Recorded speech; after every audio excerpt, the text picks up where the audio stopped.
Audioescuelasabática.com y escuelasabática.cl. Lección número 7, para el 18 de mayo de 2024.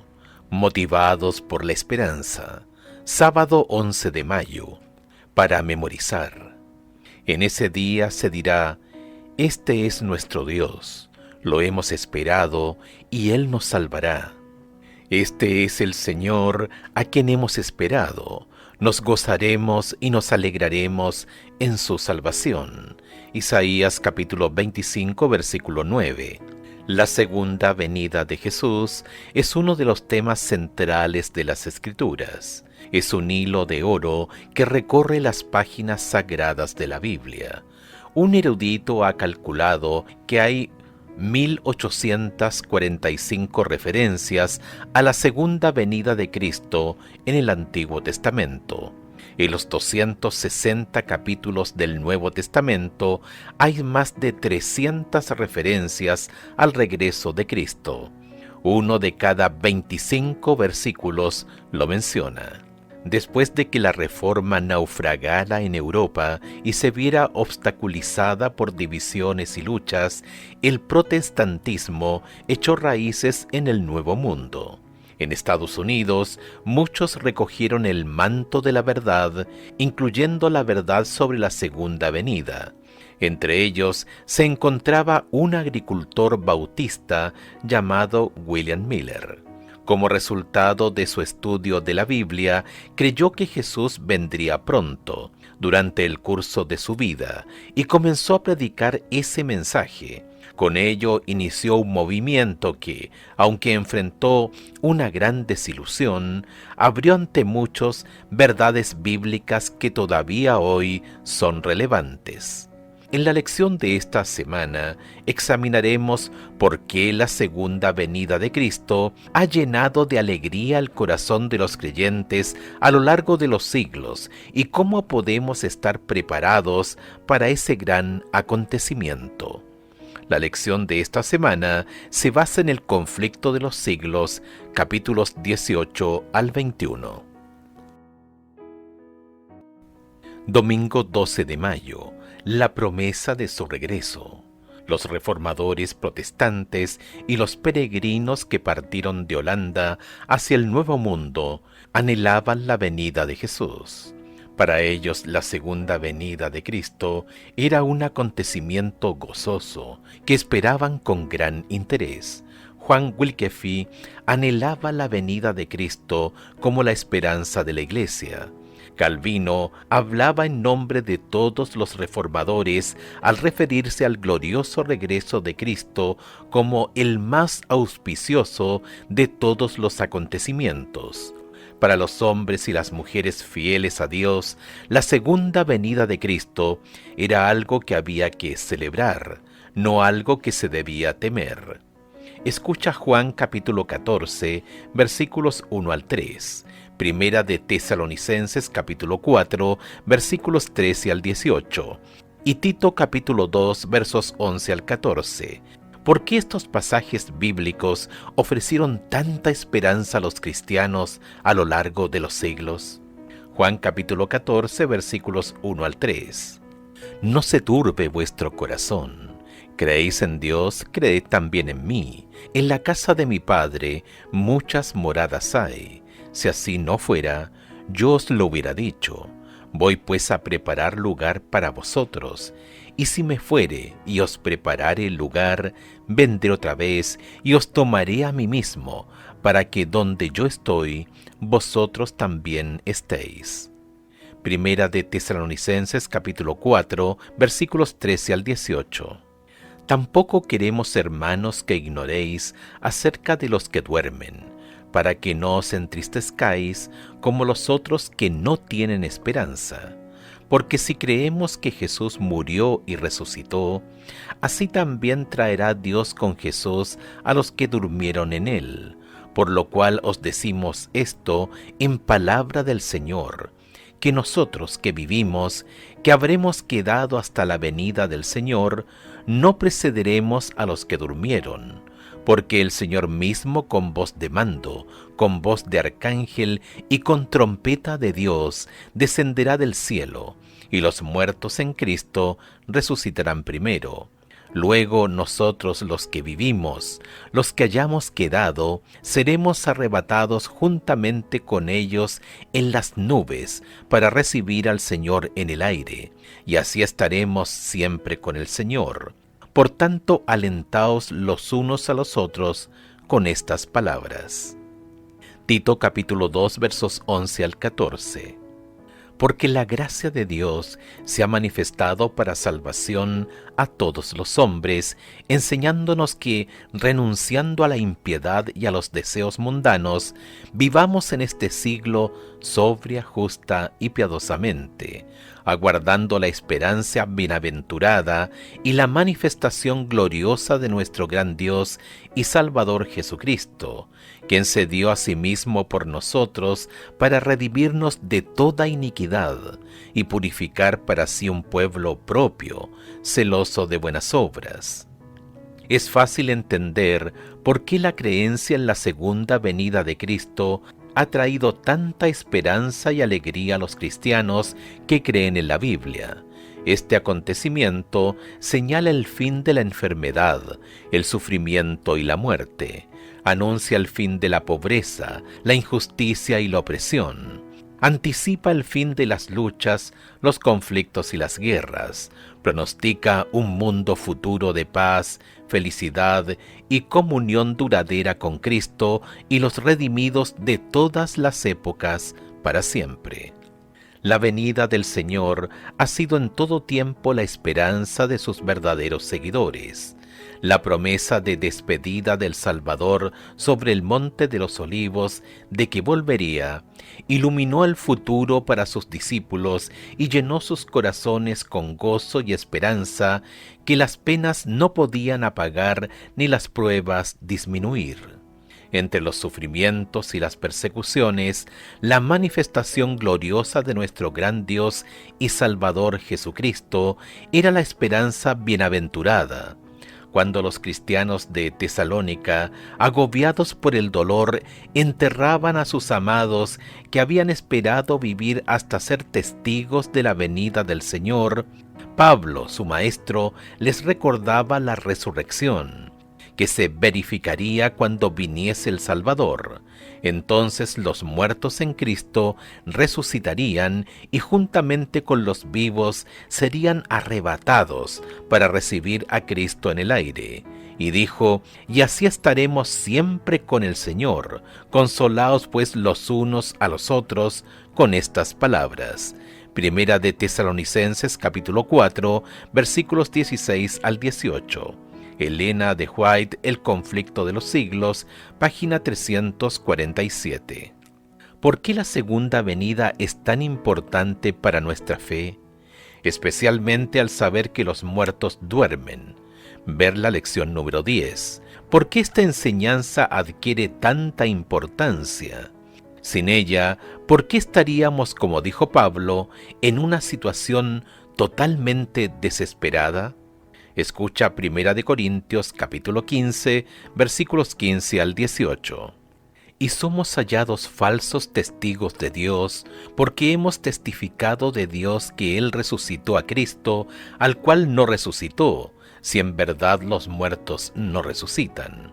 Porque si los muertos no resucitan, tampoco Cristo resucitó. Y si Cristo no resucitó, vuestra fe es vana. Aún estáis en vuestros pecados. Entonces también los que durmieron en Cristo perecieron. Lunes 13 de mayo, a la espera del tiempo. Aunque los reformadores protestantes creían en el regreso literal, visible, audible y glorioso de Cristo, poco a poco fue cambiando la interpretación de esta verdad bíblica. Los predicadores populares del siglo XIX enseñaban que Cristo vendría para establecer su reino en la tierra y dar paso a 1000 años de paz. Esto condujo a un letargo espiritual y a un compromiso apático con los valores espirituales. Del mismo modo, los discípulos de Cristo malinterpretaron la naturaleza de la venida del Mesías. Pensaron que vendría como un general victorioso que rompería el yugo de la servidumbre a Roma, no como alguien que los libraría de la condena y las cadenas del pecado. Por lo tanto, no entendieron cómo vendría.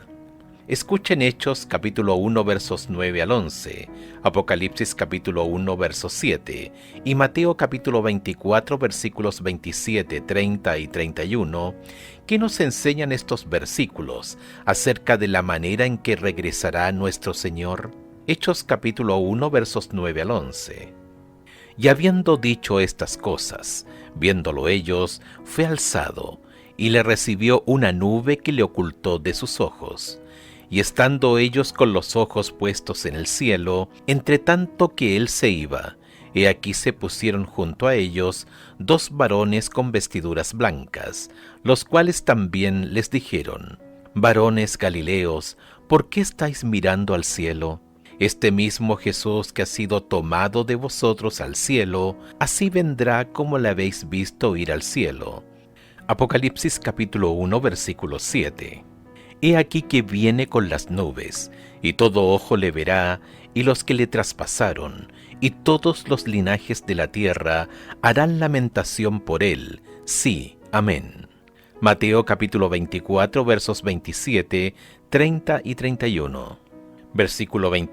Porque como el relámpago que sale del oriente y se muestra hasta el occidente, así será también la venida del Hijo del Hombre. Versos 30 y 31.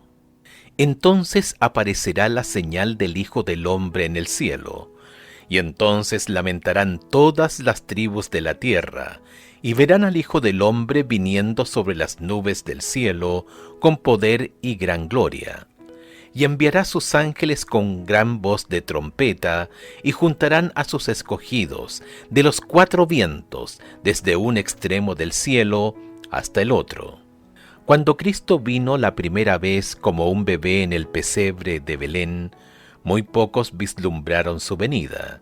Pero cuando venga por segunda vez, todo ojo lo verá venir, todo oído oirá el toque de trompeta de su regreso. Cada ser humano en la tierra contemplará su gloria. No debemos dejarnos engañar. Las Escrituras han dejado sobradamente claros los acontecimientos que rodean su regreso. Una de las verdades más solemnes y gloriosas reveladas en la Biblia es de la segunda venida de Cristo para completar la gran obra de la redención. Al pueblo peregrino de Dios, que por tanto tiempo hubo de morar en la región y sombra de muerte, le es dada una valiosa esperanza inspiradora de alegría, con la promesa de la venida del Ser que es la resurrección y la vida, para hacer volver a su pueblo desterrado a casa. La doctrina del segundo advenimiento es verdaderamente la nota tónica de las Sagradas Escrituras. Desde el día en que la primera pareja se alejara apesumbrada del Edén, los hijos de la fe han esperado la venida del prometido que había de aniquilar el poder del destructor y volver a llevarlos al paraíso perdido. Elena de White, El conflicto de los siglos, página 344. Uno de los primeros líderes adventistas, Luther Warren, solía decir a los jóvenes: la única manera de estar preparados para la venida de Cristo es prepararse y mantenerse preparados. El mensaje del pronto regreso de Cristo es un llamado urgente a que cada uno de nosotros examine su corazón y evalúe su vida espiritual. Es un llamado a vivir de manera piadosa. No puede haber neutralidad ante la luz resplandeciente de la gloria del regreso de Cristo. Escucha Primera de Tesalonicenses capítulo 5 versos 2 al 5 y Hebreos capítulo 9 verso 28. ¿Cómo nos animan estos versículos en cuanto a cómo vendrá Cristo? Primera de Tesalonicenses capítulo 5 versos 2 al 5. porque vosotros sabéis perfectamente que el día del Señor vendrá así como ladrón en la noche, que cuando digan paz y seguridad, entonces vendrán sobre ellos destrucción repentina, como los dolores a la mujer encinta, y no escaparán. Mas vosotros, hermanos, no estáis en tinieblas para que aquel día os sorprenda como ladrón, porque todos vosotros sois hijos de luz e hijos del día, no somos de la noche ni de las tinieblas. Hebreos capítulo 9, verso 28. Así también Cristo fue ofrecido una sola vez para llevar los pecados de muchos, y aparecerá por segunda vez, sin relación con el pecado, para salvar a los que le esperan. Martes 14 de mayo. William Miller y la Biblia. Así como Dios utilizó a los reformadores protestantes para redescubrir la verdad sobre la justificación por la fe solo en Cristo, también utilizó a William Miller para redescubrir la verdad sobre la modalidad de la segunda venida de Cristo. Mientras Miller estudiaba las Escrituras, descubrió a un Cristo que lo amaba más de lo que podía imaginar. Con su Biblia, una pluma y un cuaderno, comenzó leyendo el Génesis, y solo avanzaba en su lectura en la medida que podía entender el pasaje en cuestión. Al comparar un pasaje con otro, permitió que la Biblia se explicara a sí misma. Escucha Isaías capítulo 28, versos 8 y 10, Proverbios capítulo 8, versos 8 y 9, Juan capítulo 16, verso 13 y Segunda de Pedro capítulo 1, versos 19 al 21. ¿Qué principios de interpretación bíblica descubres en estos pasajes? Isaías capítulo 28, versos 9 y 10. ¿A quién se enseñará ciencia? ¿A quién se hará entender doctrina? ¿A los destetados? ¿A los arrancados de los pechos? Porque mandamiento tras mandamiento, mandato sobre mandato, reglón tras reglón, línea sobre línea, un poquito allí, otro poquito allá. Proverbios capítulo 8, versos 8 y 9. Justas son todas las razones de mi boca, no hay en ellas cosa perversa ni torcida. Todas ellas son rectas al que entiende, y razonables a los que han hallado sabiduría. Juan capítulo 16, versículo 13. Pero cuando venga el Espíritu de verdad, Él os guiará toda la verdad, porque no hablará por su propia cuenta, sino que hablará todo lo que oyere, y os hará saber las cosas que habrán de venir. Segunda de Pedro capítulo 1, versos 19 al 21. Tenemos también la palabra profética más segura, a la cual se hacéis bien en estar atentos como una antorcha que alumbra el lugar oscuro, hasta que el día esclarezca y el lucero de la mañana salga en vuestros corazones, entendiendo primero esto, que ninguna profecía de la Escritura es de interpretación privada, porque nunca la profecía fue traída por voluntad humana, sino que los santos hombres de Dios hablaron siendo inspirados por el Espíritu Santo. A medida que William Miller comparaba versículo con versículo, se le abrían los misterios de la Biblia. Buscaba como a quien busca un tesoro escondido y fue ricamente recompensado. El Espíritu Santo le abrió la palabra de Dios a fin de que la entendiera. Abordó las profecías con la misma diligencia en el estudio de la Biblia que con los demás pasajes bíblicos que estudiaba. Escucha Daniel capítulo 1 verso 17, capítulo 2 verso 45, Primera de Pedro capítulo 1 versos 10 y 11 y Apocalipsis capítulo 1 versos 1 al 3. ¿Qué nos enseñan estos pasajes acerca de la interpretación de las profecías bíblicas? Daniel capítulo 1 verso 17. A estos 4 muchachos Dios les dio conocimiento e inteligencia en todas las letras y ciencias, y Daniel tuvo entendimiento en toda visión y sueños. Daniel capítulo 2 verso 45.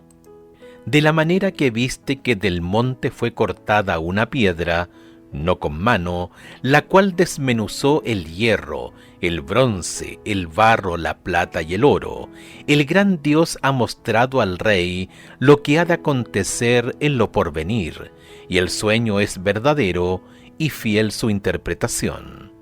Primera de Pedro capítulo 1 versos 10 y 11. Los profetas que profetizaron de la gracia destinada a vosotros, inquirieron y diligentemente indagaron acerca de esta salvación, escudriñando qué persona y qué tiempo indicaba el Espíritu de Cristo que estaba en ellos, el cual anunciaba de antemano los sufrimientos de Cristo y las glorias que vendrían tras ellos. Apocalipsis capítulo 1 versículos 1 al 3. La revelación de Jesucristo, que Dios le dio para manifestar a sus siervos las cosas que deben suceder pronto, y la declaró enviándola por medio de su ángel a su siervo Juan, que ha dado testimonio de la palabra de Dios y del testimonio de Jesucristo, y de todas las cosas que ha visto. Bienaventurado el que lee, y los que oyen las palabras de esta profecía, y guardan las cosas en ella escritas, porque el tiempo está cerca. Los símbolos de los libros proféticos no están rodeados de misterio. Un Dios amoroso nos ha dado su palabra profética, con el fin de prepararnos para los acontecimientos culminantes que pronto tendrán lugar en este mundo. William Miller comprendió claramente que la mejor manera de entender las profecías era permitir que éstas se interpretaran a sí mismas. La misma Biblia explica claramente los símbolos proféticos. Las bestias representan reyes o reinos. Daniel capítulo 7 versos 17 y 23. El viento representa destrucción. Jeremías capítulo 49 verso 36. El agua representa pueblos o naciones. Apocalipsis capítulo 17 verso 15. La mujer representa a la iglesia. Jeremías capítulo 6 verso 2, Efesios capítulo 5 versos 22 al 32. Las profecías temporales de Daniel y Apocalipsis también se dan en lenguaje simbólico, en el cual un día profético representa un año literal. Números capítulo 14 verso 34, Ezequiel capítulo 4 verso 6. Cuando William Miller aplicó estos principios de interpretación bíblica, quedó sorprendido con su descubrimiento respecto de lo que él creía que era el momento del regreso de Cristo. ¿Por qué es tan importante para nuestra fe entender correctamente el simbolismo profético? Miércoles 15 de mayo. Los 2300 días de Daniel capítulo 8 verso 14. William Miller observó que los acontecimientos predichos por los profetas se cumplieron con precisión. Los 400 años de los descendientes de Abraham en Egipto, los 40 años de peregrinación de Israel por el desierto, los 70 años del cautiverio de Israel y las 70 semanas determinadas para Israel en Daniel. Génesis capítulo 15 verso 13, Números 14 verso 34, Jeremías 25 verso 11, Daniel capítulo 9 verso 24. Escucha Marcos capítulo 1 verso 15, Gálatas capítulo 4 verso 4 y Romanos capítulo 5 verso 6. ¿Qué nos dicen estos versículos sobre el calendario de Dios para el primer advenimiento? Marcos capítulo 1 verso 15. Diciendo, el tiempo se ha cumplido y el reino de Dios se ha acercado. Arrepentíos y creed en el Evangelio. Gálatas capítulo 4 verso 4. Pero cuando vino el cumplimiento del tiempo, Dios envió a su Hijo, nacido de mujer y nacido bajo la ley. Romanos capítulo 5 verso 6. Porque Cristo, cuando aún éramos débiles, a su tiempo murió por los impíos. A medida que Miller estudiaba las profecías, comparando un pasaje con otro, llegó a la conclusión de que, si Dios tenía un calendario divino de principio a fin en la Biblia, también debía tener un calendario divino en cuanto a la segunda venida del Señor. Escucha Daniel capítulo 8, verso 14. ¿Qué acontecimiento debía ocurrir al final de los 2300 días? Y él dijo: hasta 2300 tardes y mañanas, luego el santuario será purificado. William Miller aceptó la creencia popular de que la purificación del santuario era la purificación de la tierra mediante el fuego. Estudió diligentemente las Escrituras para comprender un acontecimiento de tan abrumadora importancia.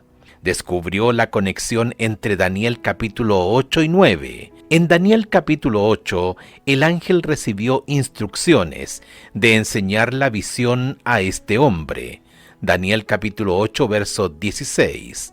Al final del capítulo, la única parte de toda la visión de Daniel 8 que quedaba sin explicar, ver Daniel capítulo 8, verso 27, era la de los 2300 días. Más adelante, el ángel regresó y le dijo a Daniel: ahora he venido para darte sabiduría y entendimiento. Daniel capítulo 9, verso 22. Ver también Daniel capítulo 9, versos 23 y 25 al 27. Esto era para ayudarlo a entender los 2300 días.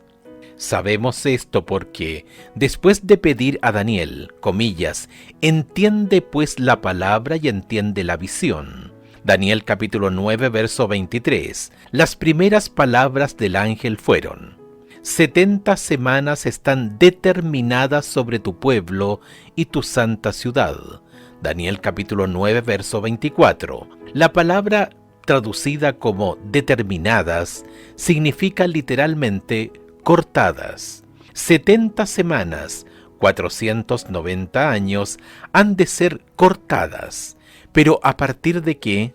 De la visión de los 2300 días, obviamente. La única parte de Daniel capítulo 8 que Daniel no entendió y que el ángel vino ahora a explicarle.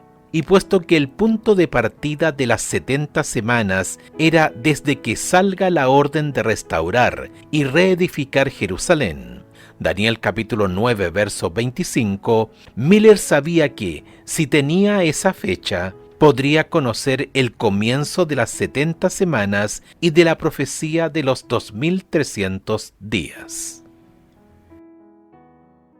Jueves 16 de mayo. La cronología profética más larga. Escucha Esdras capítulo 7, versos 7 al 13. Cuando se promulgó el decreto que permitía que los cautivos de Israel en Persia salieran en libertad para reconstruir su templo. Esdras capítulo 7, versos 7 al 13. Y con él subieron a Jerusalén algunos de los hijos de Israel, y de los sacerdotes, levitas, cantores, porteros y sirvientes del templo, en el 7º año del rey Artajerjes. Y llegó a Jerusalén en el mes 5 del año 7 del rey, porque el día 1 del primer mes fue el principio de la partida de Babilonia, y al 1 del mes 5 llegó a Jerusalén, estando con él la buena mano de Dios, porque Esdras había preparado su corazón para inquirir la ley de Jehová y para cumplirla, y para enseñar en Israel sus estatutos y decretos. Esta es la copia de la carta que dio el rey Artajerjes al sacerdote Esdras, escribo versado en los mandamientos de Jehová y en los estatutos a Israel. Artajerjes, rey de reyes, a Esdras, sacerdote y escriba, erudito en la ley del Dios del cielo. Paz. Por mí es dada orden que todo aquel en mi reino del pueblo de Israel y de sus sacerdotes y levitas que quiera ir contigo a Jerusalén, vaya. El decreto fue emitido por Artajerjes, rey de Persia, en el año 457 a.C. Este decreto fue el último de 3 decretos para permitir que los judíos regresaran a reconstruir Jerusalén y restaurar los servicios de adoración en el templo. Este tercer decreto fue el más completo y marcó el comienzo de la profecía de los 2300 días o años. Escucha Daniel capítulo 9 versos 25 y 26. ¿Cuándo comenzaría todo este período profético? ¿Qué acontecimientos importantes predicen estos versículos? Daniel capítulo 9 versos 25 y 26. Sabe pues y entiende que desde la salida de la orden para restaurar y edificar a Jerusalén hasta el Mesías príncipe habrá 7 semanas, y 62 semanas se volverá a edificar la plaza y el muro en tiempos angustiosos. Y después de las 62 semanas se quitará la vida al Mesías, mas no por sí. Y el pueblo de un príncipe que ha de venir destruirá la ciudad y el santuario, y su fin será con inundación, y hasta el fin de la guerra durarán las devastaciones. En esta profecía extraordinaria, Daniel predijo que desde que salga la orden de restaurar y reedificar Jerusalén hasta el Mesías, transcurrirían 69 semanas proféticas, o 483 días proféticos o años literales. Puesto que el decreto se expidió en el otoño del 457 a.C., 483 años se extienden hasta el otoño del 27 después de Cristo. La palabra Mesías significa el ungido. En el otoño del año 27 después de Cristo, Cristo se bautizó y recibió la unción del Espíritu. Hechos capítulo 10, verso 38. Después de su bautismo, Jesús fue a Galilea, predicando el Evangelio del reino de Dios. Decía, el tiempo se ha cumplido. Marcos capítulo 1, versos 14 y 15. En la primavera del año 31 después de Cristo, a mediados de esta última semana profética, 3 años y medio después de su bautismo, Jesús fue crucificado. El sistema de ofrendas que señalaba hacia el Cordero de Dios terminó con el sacrificio de Cristo en el Calvario. El tipo se había encontrado con el antitipo, y finalmente todos los sacrificios y las ofrendas del sistema ceremonial cesaron. Escucha Daniel capítulo 9, verso 27. ¿Cómo terminaría la profecía de las 70 semanas? Y por otra semana confirmará el pacto con muchos. A la mitad de la semana hará cesar el sacrificio y la ofrenda. Después, con la muchedumbre de las abominaciones, vendrá el desolador, hasta que venga la consumación, y lo que está determinado se derrame sobre el desolador. Las 70 semanas o 490 años, especialmente asignadas a los judíos, terminaron en el año 34 después de Cristo con el rechazo del mensaje evangélico por parte del Sanedrín. Hechos capítulo 6 versos 8, capítulo 7 versos 60. Si restamos 490 años de la profecía de los 2300 años, quedan 1810 años para la conclusión de la profecía.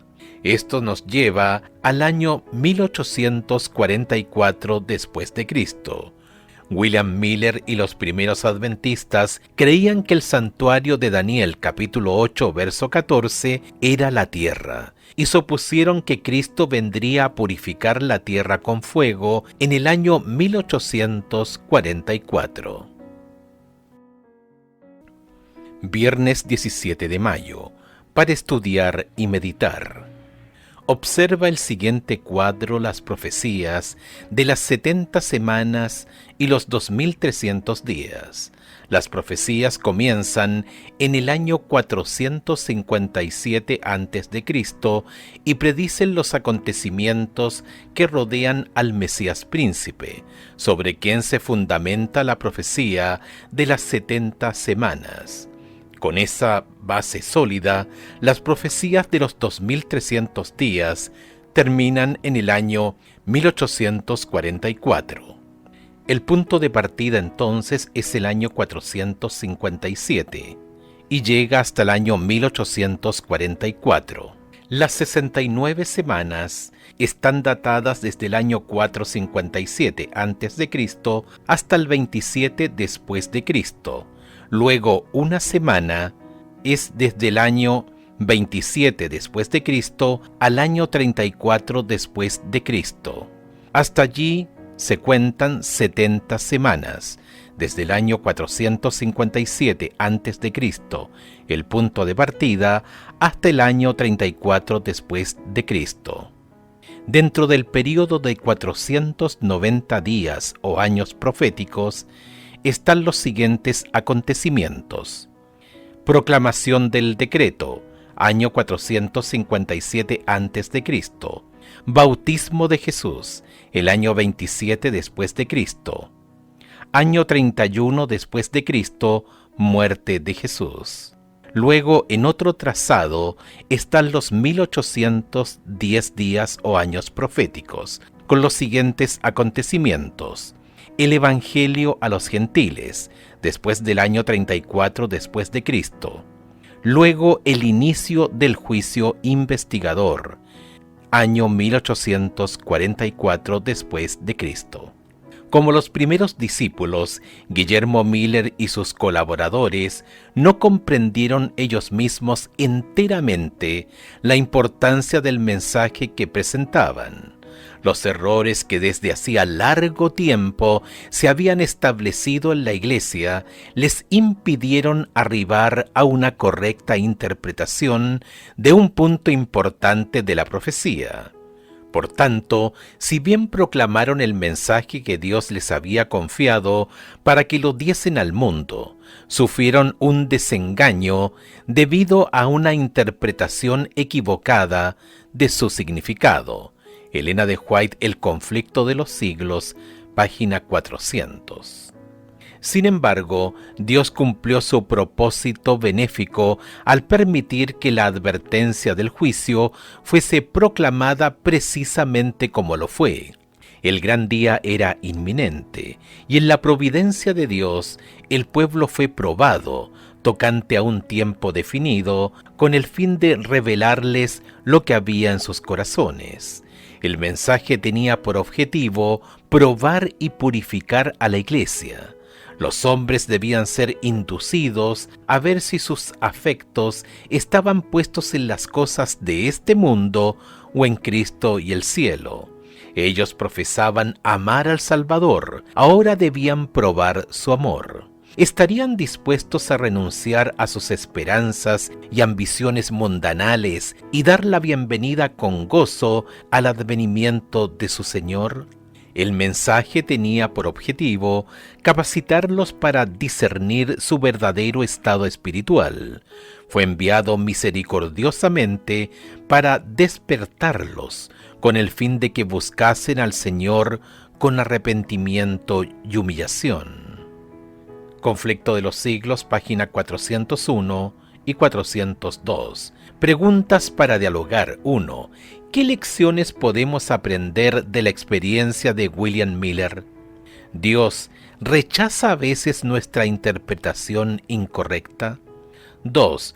¿Por qué es tan importante entender Daniel capítulo 9, versos 24 al 27, para establecer la integridad de la Biblia y la divinidad de Cristo? 3.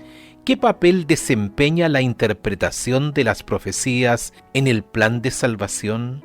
¿Por qué son tan importantes las profecías en el plan de Dios?